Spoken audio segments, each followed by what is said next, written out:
HR xodim olib korxonani tizimlashtirish mumkinmi? Endi bu eng katta miflardan bittasi.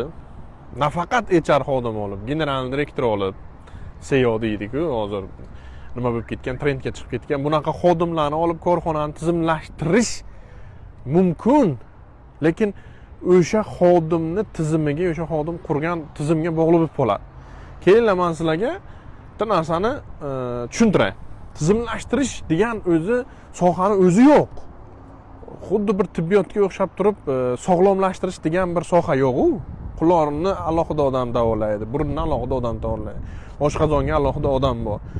Suyaklar uchun travmatologmi kimdir bor-da. Bunda ham xuddi shunaqa, u HR ham xuddi bir insonni davolaganga o'xshaydigan kasb, shifokorlarga o'xshaydigan bir kasb. HR, marketolog, moliyachi, buxgalter, PR menejeri itak dali. Bular orqali bularni olib kelib tizim qurish mumkin.